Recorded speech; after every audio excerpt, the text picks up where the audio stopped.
Ananta Koti Vaishnava Vrinda ki jai, Samaveda Bhakta Vrinda ki jai. All glories to the Samadhivotis. All glories to the Samadhivotis. All glories to Sri Guru and Sri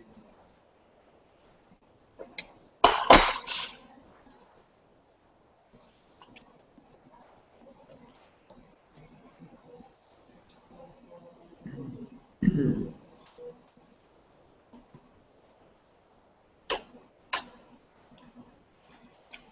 So last week we were reading the third chapter of Bhagavad Gita. Anyone remember the question Arjuna asked at the beginning of the third chapter?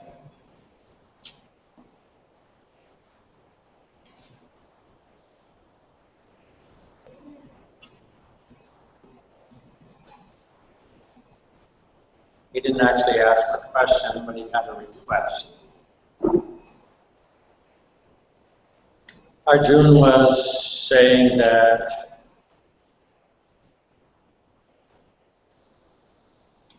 why do you want me to fight in this horrible war? You're saying that intelligence is better than intuitive work. He said, now I'm confused. My intelligence is bewildered by your equivocal instructions. So please tell me decisively which will be more beneficial for me.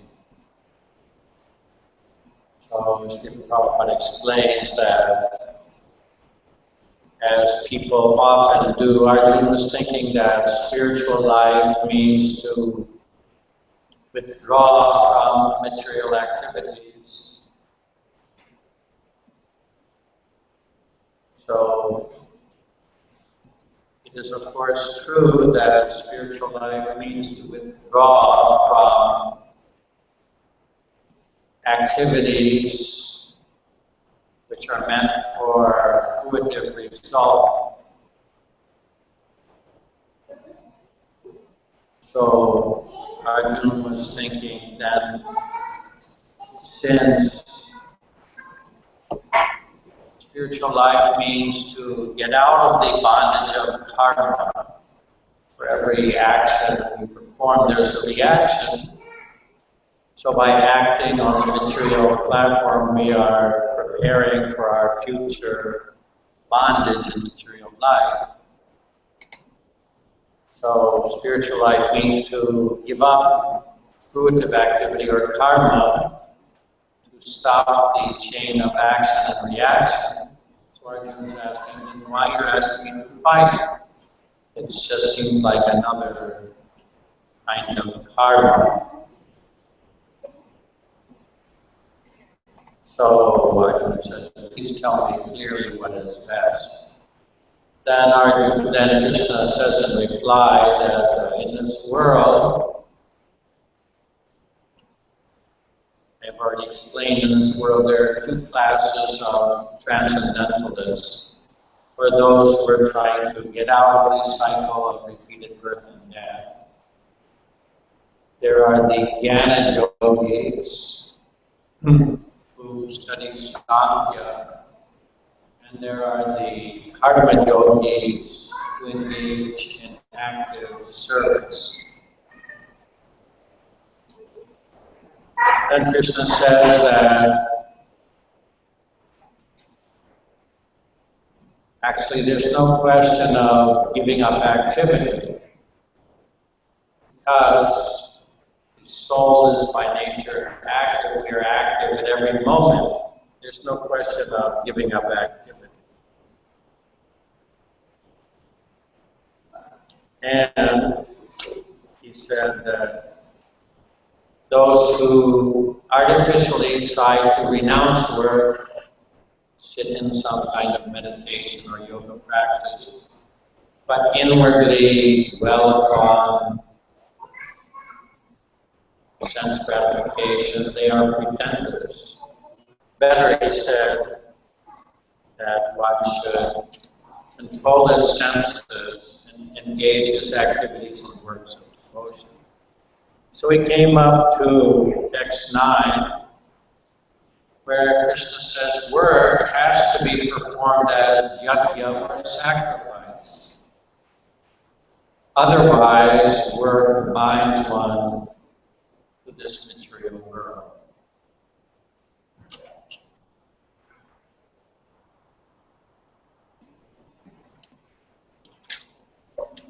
So now we are continuing with text 10. Krishna says that in the beginning of creation, the Lord of all creatures sent forth generations of men and demigods, along with sacrifices for Vishnu, and blessed them by saying, "Be thou happy by this yajna, sacrifice, because its performance will bestow upon you everything desirable for living happily and achieving liberation."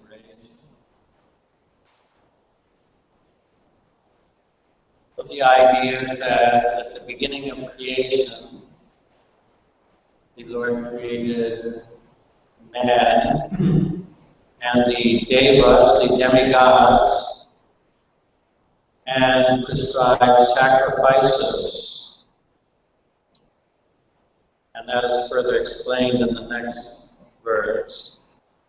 The demigods, being pleased by sacrifices, will also please you, and thus by cooperation between men and demigods, prosperity will reign for all. So in this section, it's going to be explained about this sacrifice, the demigods. We must keep in mind that the Vedas mostly deal with the 3 gunas for elevating persons gradually to saptaguna, tamaguna, rajaguna. Because everyone has come to this world for material enjoyment, so the Lord has regulated this enjoying spirit in such a way that one doesn't become further and further degraded, but one is gradually elevated. And that is by the performance of sacrifice.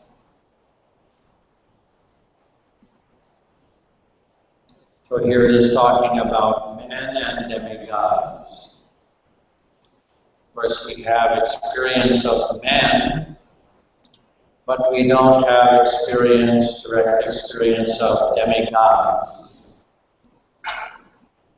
But the idea is that material nature is not working automatically or blindly.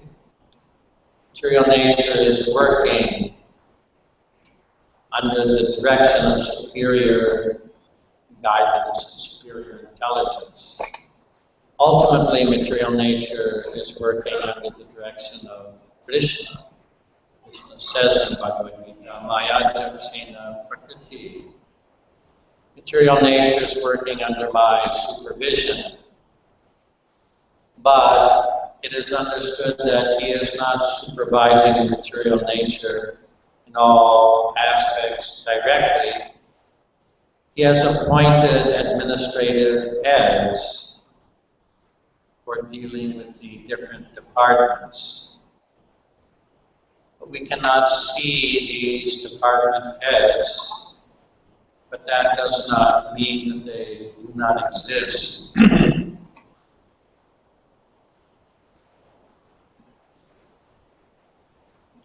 at least we can appreciate that we are living only because there is sufficient and proper sunshine, rain, air, and so many other things. These are being supplied to us. So the Vedic literatures inform us that there are highly placed persons who are supplying this to us. And therefore it is our duty to worship them by the performance of sacrifice.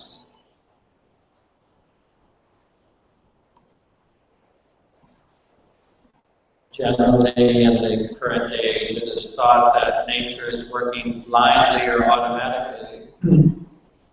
But Shastra explains, and Prabhupada explains, that nature can supply abundantly, or nature can withhold supply.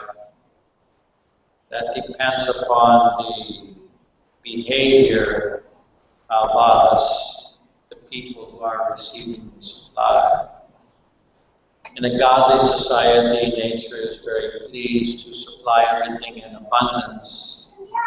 In a godless society, then the necessities are withheld. And then there are so many disturbances, drought, and so many other things.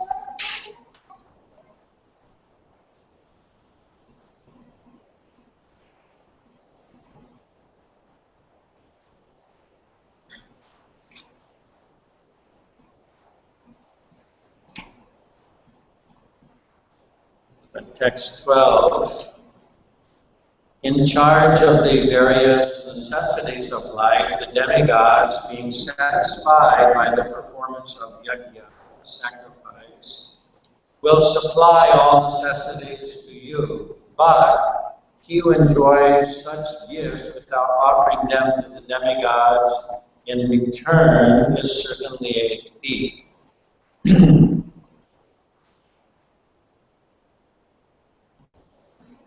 So the simple example given is that in our ordinary experience we receive water, electricity. We have to pay for these. If someone were to somehow connect to the electricity and take electricity without paying, would be a thief. Actually, this is common in India. Very difficult here, I think. Nobody can do it here. But I've seen in Calcutta big signs that for those who are illegally connecting to the electric supply to take for free, you know about them, please report them to the proper authorities. So we are taking the air, the sunshine, we are growing things from the land. There's the water.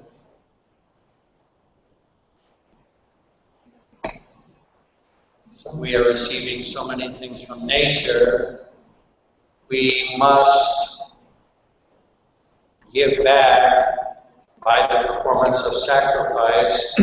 Otherwise, as stated here, Yod Bhunte, Stena Evasa, one who simply takes them and enjoys without offering sacrifice is a thief.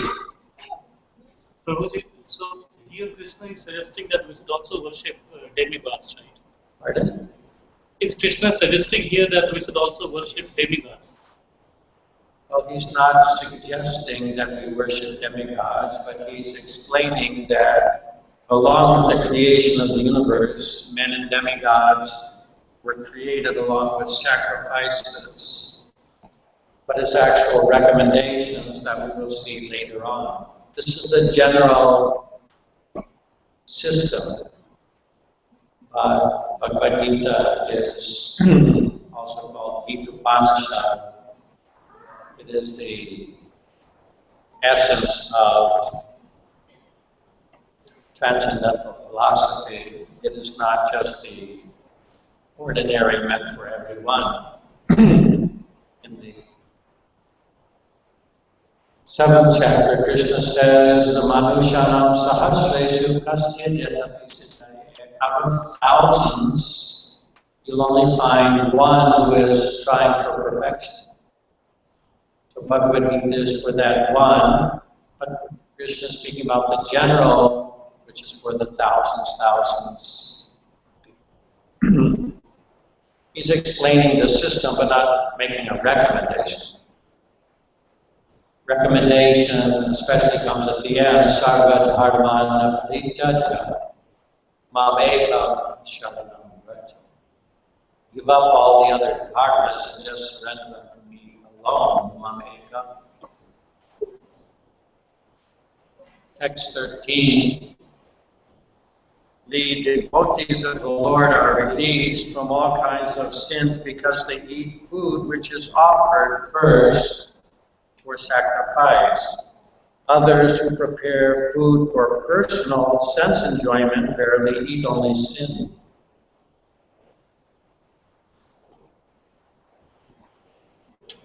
And starting in verse 14, for the next few verses, it's going to be describing a chakra. Chakra means a circle.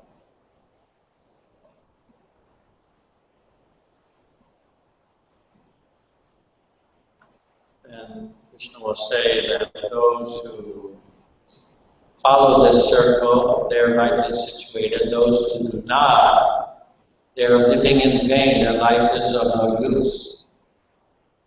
So 14, all living bodies subsist on food grains, which are produced from rains. Rains are produced by performance of yajna, sacrifice. And yajna is born of prescribed duties. Regulated activities are prescribed in the Vedas, and the Vedas are directly manifested from the Supreme Personality of Godhead. Consequently, the all-pervading transcendence is eternally situated in acts of sacrifice. So the idea, everyone needs food. Food is produced from rain. Rain comes as a result of sacrifice. So of course, everyone can understand that no rain, no food. But what we cannot immediately appreciate is how rain comes from sacrifice.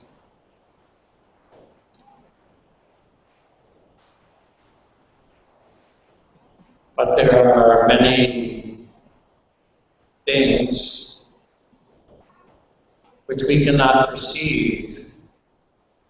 We can only perceive up to a limit, and then behind that we cannot perceive what is happening, or how it is happening. One time there was a terrible drought in Andhra Pradesh, and Prabhupada and the devotees went there and they had a big Sankirtan festival, and the next day there was huge downpour of rain. So Prabhupada said that our Sankirtan has produced the rain that ended the drought, which was also published in the newspaper. May believe or not believe, but this is the statement of Prabhupada and statement of Shastra.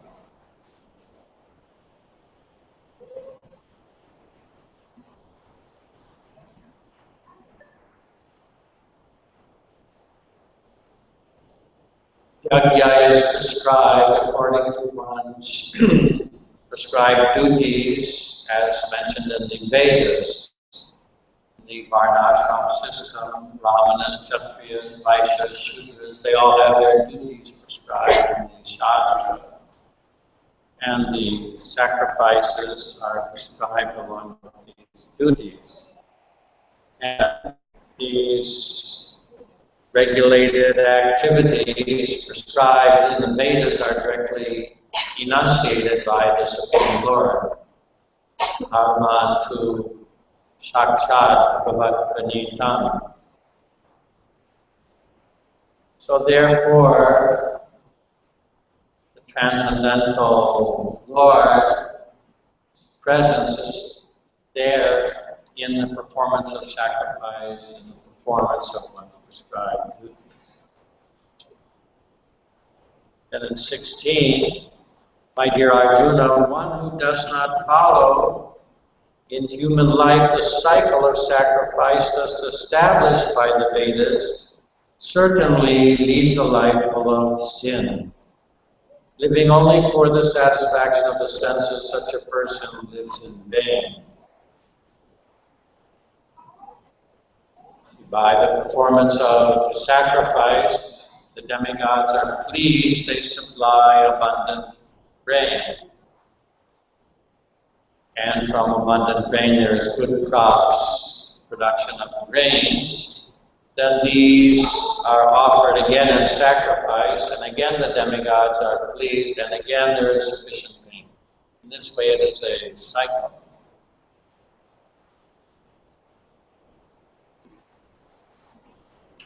But for those who take pleasure in the self, whose human life is one of self-realization, and who is satisfied in the self only, fully satisfied, for him there is no duty.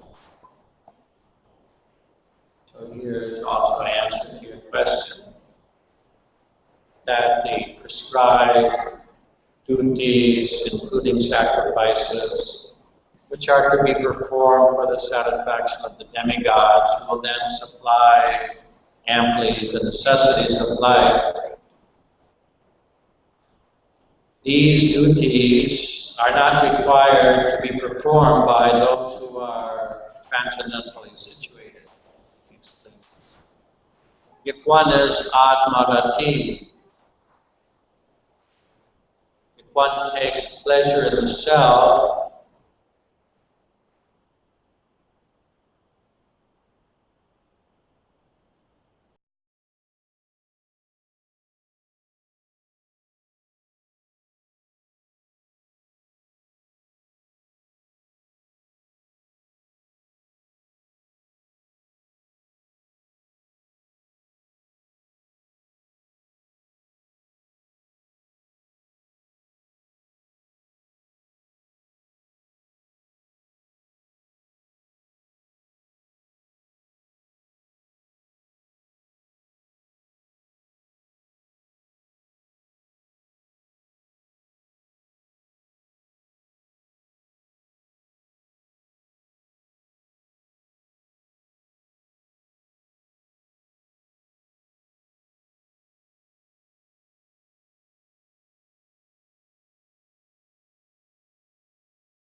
if one wants to live happily and prosperously in this world, then the Lord has prescribed duties in varnashram and sacrifices for the satisfaction of the demigods.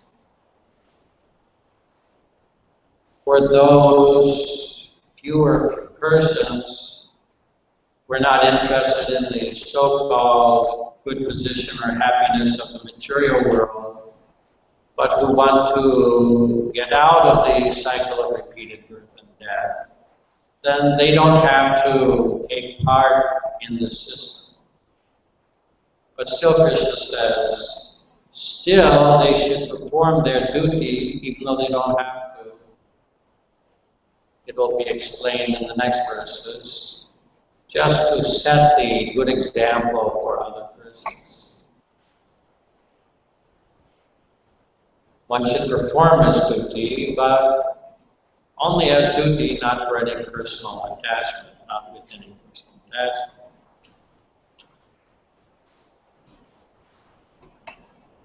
So next, text 20, kings such as Janaka attain perfection solely by performance of prescribed duties. Therefore, just for the sake of educating the people in general, you should perform your work.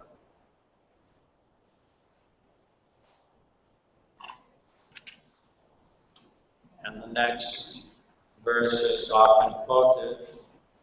Whatever action is performed, whatever action a great man performs, common men follow. And whatever standards he sets by exemplary acts, all the world pursues. Well, this is easy to understand. We see all the time, whatever the leading persons do, everyone else imitates. Famous person speaks, everyone else is all ears. Doesn't matter what he says, may be all nonsense. So, therefore, it is especially in the best interest of society that the leading persons set the proper example by performing exemplary acts. So now in 22, Krishna speaks about himself, because he is the greatest person. O son of Preta, there is no work prescribed for me within all the 3 planetary systems, nor am I in want of anything, nor have I need to obtain anything, and yet I am engaged in prescribed duties. So it is seen that when Krishna, we read in Srimad Bhagavatam, 10th canto, that when Krishna appeared on the earth, he played the part of a human being. First in Vrindavan, he acted as a cowherd boy. Then in Mathura and Dwaraka, he acted as a perfect king. So we read about his daily activities, that he did everything perfectly as a human being should, just to set the example. So here it is said, there is no work prescribed for me within the 3 worlds. Of course, God or Krishna is the one who prescribes for everyone else. There's nothing prescribed for him. Nor am I in want of everything. God doesn't need everything, he includes everything. Everything is his energy. He is not in want of anything, he doesn't need to obtain anything. But still, he says, I am engaged in prescribed duties. For if I ever fail to engage in carefully performing prescribed duties, O Partha, certainly all men would follow my path.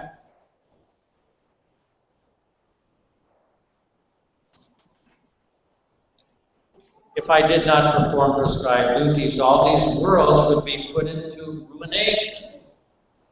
I would be the cause of creating unwanted population, and I would thereby destroy the peace of all living beings.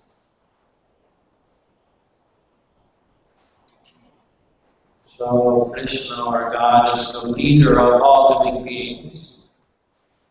So he sets the best example, although he doesn't need to. 25.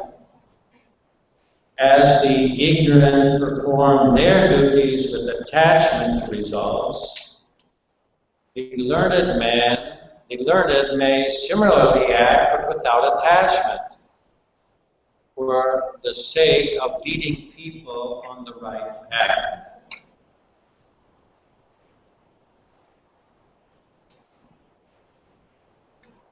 That people in general, performing their prescribed duties, engaging in these sacrifices for the demigods, they're doing this with great personal attachment, hoping to elevate themselves to a higher position, hoping to receive various material benefits.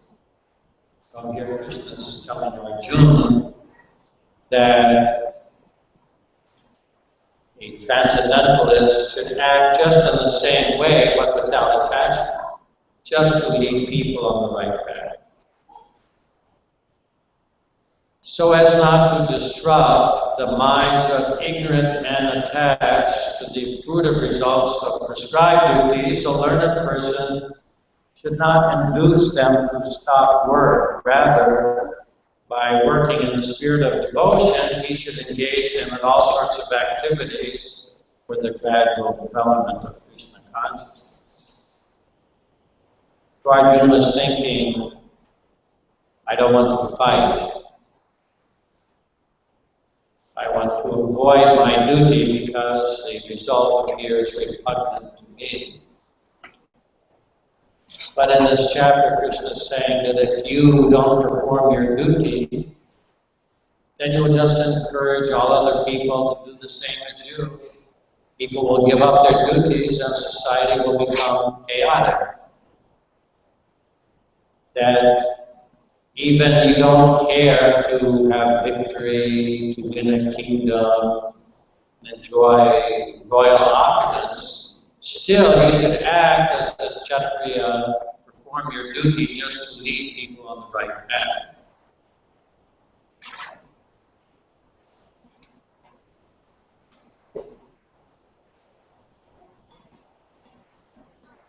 "27" is a very often quoted verse and very interesting and requires a lot of contemplation. The spirit soul, bewildered by the influence of false ego, thinks himself the doer of activities that are in actuality carried out by the three modes of material nature. Especially in this verse, it is helpful to understand the Sanskrit.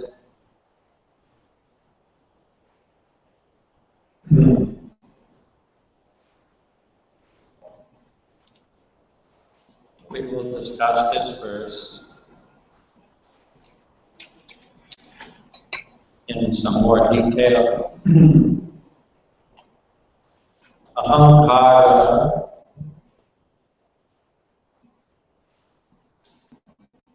essentially is translated as false ego. Literally, it means the sense of I am. But our sense of I am is not false, but in this conditional state of existence that we are now in, the sense of I am is false because we misidentify ourselves with the material body. That is called ahankara. And ahankara has two divisions called aham, mama. I think that this body is myself, and then mama, I think that everything in relationship with this body is mine. My body has produced children, so I think this is my son, this is my daughter. My hands may be able to grasp a certain amount of wealth, so I think this is my money, this is my house, this is my land. So this is also false ego. Those who are self-realized They are described as nirmama. They know nothing is mine. Even this body is not mine. If it were mine, I could control it. Of course, we think you can control the body by picking up something. But we cannot control the body from growing old and then ultimately dying. We have no control. So due to ahankara, vibhudhata, means bewildered by false ego. Karta aham, we think I am doing. We think I am doing this activity. But actually all activities are being performed by material nature under nature's three modes. We are simply, sometimes Prabhupada would explain, we are simply dreaming that I am this body and I am going here and there and doing that. Just like at night, this body is inactive, and in our mind, a different situation is created. We go to a different atmosphere, and we think, I am doing this, I am doing that, I am doing that. But actually, are we doing any of these things? No.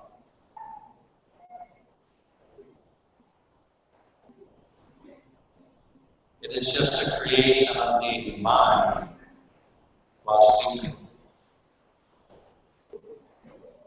Similarly, in the daytime,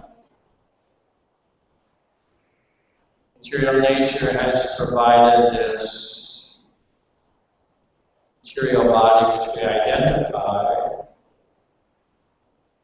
and we, the living entity, spirit, soul, are dreaming that I'm going here, I'm doing that, I'm doing that. But actually, this situation of the soul is something completely different. Only when one becomes totally free from the influence of the material nature can one see one's actual position in relationship with Krishna or God, one's spiritual constitution, one's spiritual activities.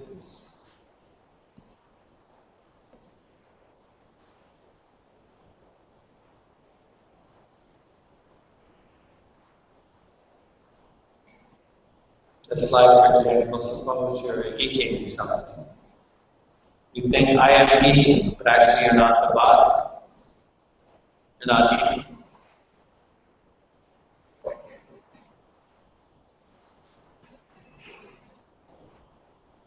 Just by identifying with the body, then you think, I am eating.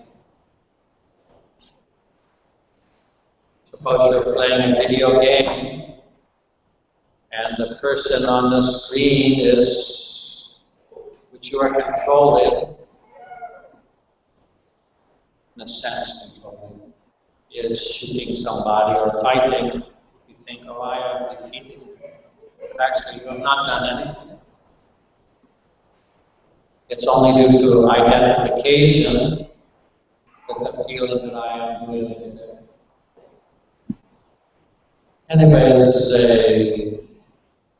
subject for much thought and cannot be fully realized or not even be hardly realized at all in the conditioned state that we are now in. But this is the statement of Krishna in BhagavadGita.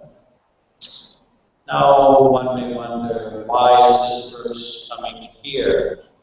Krishna's been talking about sacrifices, men and demigods, prescribed duty, that men must sacrifice to the demigods. Then he said that one who is self-realized, who takes pleasure in the self, he doesn't have to perform all of these materialistic duties. But still he should do so just to lead others on the right path. Krishna says, even I perform the prescribed duties, because if I did not, people would follow my example. Everything would be put to ruin.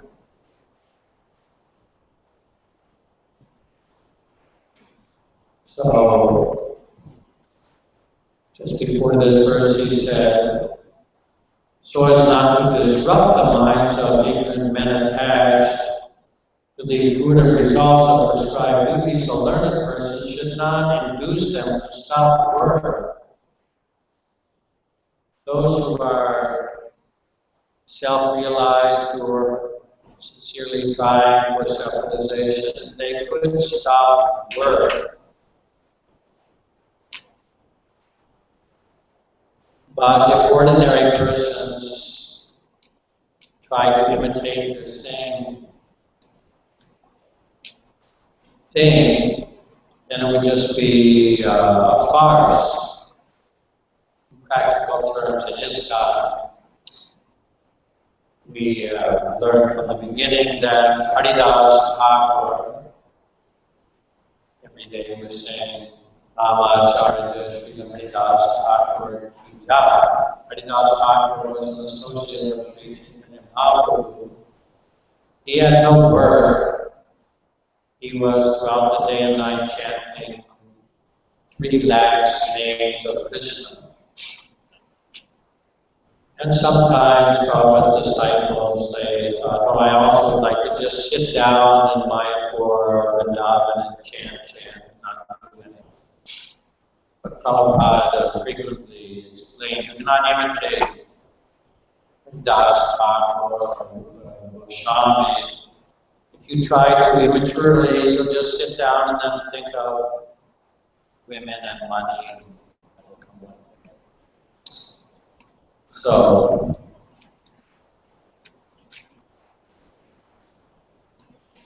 after explaining that the transcendentally situated person doesn't need to perform these activities, but still should do so to lead people in the right way, Krishna explains that the fact is that all of our activities, anyway, are performed by material nature, and we are simply the passive observer of these activities. One who is in knowledge of the absolute truth, Almighty Art, does not engage himself in the senses and sense gratification, knowing well the difference between work and devotion and work for fruitive results. So Prabhupada explained many times that Krishna consciousness is never inactivity, and for an outsider, the activities of the devotees may appear exactly the same as the activities of the materialists. Devotees are cooking, materialistic people are cooking, devotees are eating, devotees are singing and dancing, in the club also they're singing and dancing. Devotees are going to the market to purchase, others also going. But there's a gulf of difference because of the objective. Materialistic persons are working so hard to gratify the senses of their body and their mind, whereas devotees are working hard for the pleasure of the spiritual master, Krishna.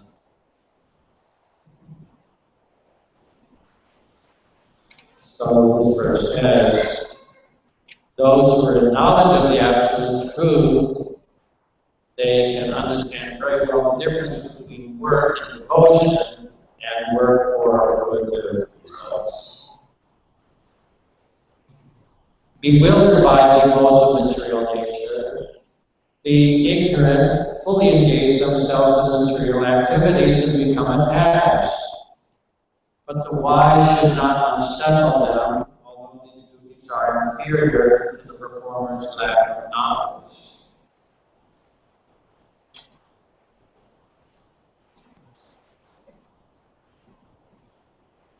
Therefore, O Arjuna, surrendering all your works unto me, with full knowledge of me, without desires for profit, with no claims to proprietorship, and free from lethargy, fight.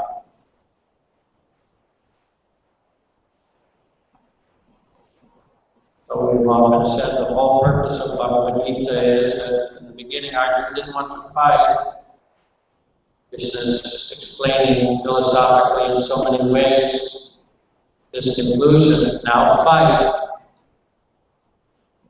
It is your duty. You must lead others on the right path. It's never a question of inaction.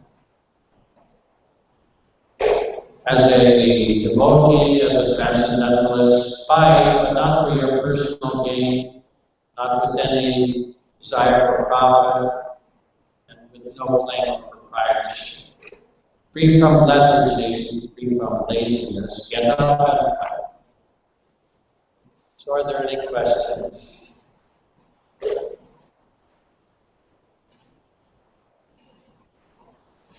Yes. Thinking about duties, I was talking to the teacher about duties when families come to brothers and family, looking at work. What constitutes duty? Well, duties are prescribed in the Shastra, in the system of Varnashram. Now that system is not being followed. Although the same propensities are there. Someone is an intellectual like a Brahmin. Someone is a leader like a Kshatriya. Someone is a business inclined like a Vaishya.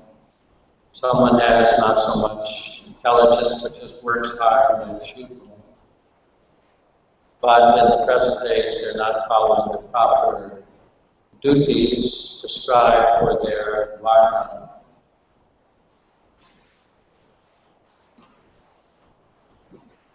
But still, in terms of practical utility for the present age, anyone can engage in any occupation, and the results can be utilized for advancing his life in Krishna consciousness. That's all.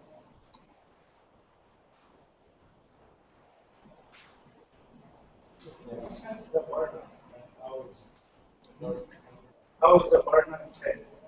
How is it decided? Not by birth, but varna is decided by guna karma.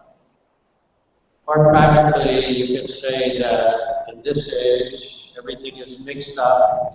So when a child is growing up, then the guru or teacher or parents even can see this is his nature. He's inclined towards Brahminical work and quality, or Kshatriya Vaishya. It would have to be decided by higher authority.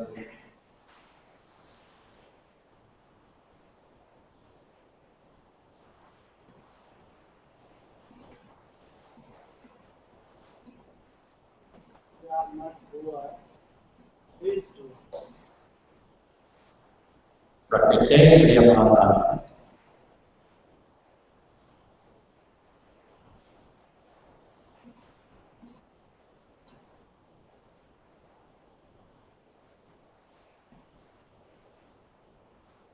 Well, we are the doer in a sense, because we have desire. So we have desire in a certain way that nature arranges for that kind of activity. Example could be that small child sees the mother's cooking. Small child says, I also want to cook. The small child cannot use a stove, it would be too dangerous. The mother gives a toy stove and some toy little plates and pots. Okay, cook. So we wanted to imitate Krishna as the enjoyer, so we're given the dream that we're enjoying this way, carried out by nature.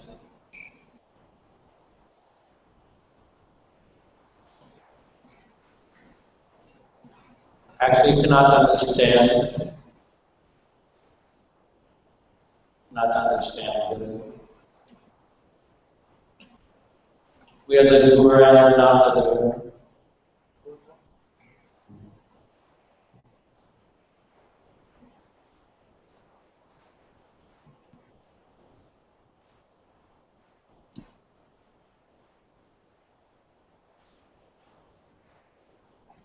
But at least we should understand we can never do anything independently. Like now I am talking, but I have no independent power to talk, only if nature has provided me this mouth and if it's working properly, then I can talk. It could be go away in 1 minute. Some kind of throat cancer or whatever. It could go away, and I cannot talk. So I'm talking, but I'm not talking independently.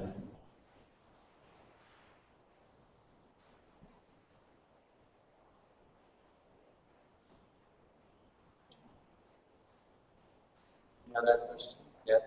I just wanted to know, in text 14, 53:14, says, when Lord Krishna is worshipped, the demigods are different limbs of the Lord, also automatically worship. Therefore, there is no separate need to worship.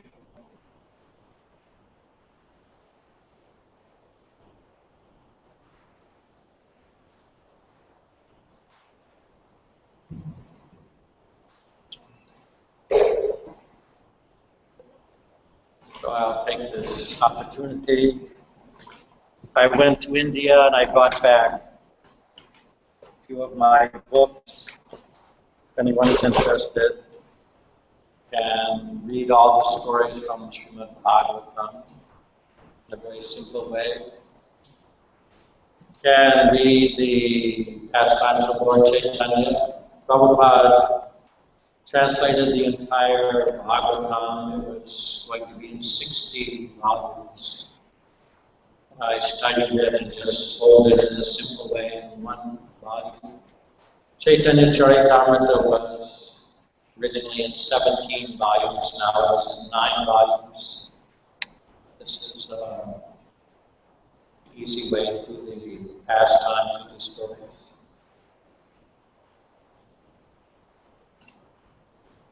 There was autograph them. Purchase them. Maybe the excellent books. We have had these books for a long time. Cherish them. I wanted to second really quick. I'm getting 22. And I'm finding it's written, when I'm picking it up faster, something about it, it's all there, all the authenticity is there. But it's simplified in a way that helps me. Maybe someday I'll be able to hold it. But right, I've tried sometimes and I just get lost. This is really concentrated. Abstract. Yes, it is.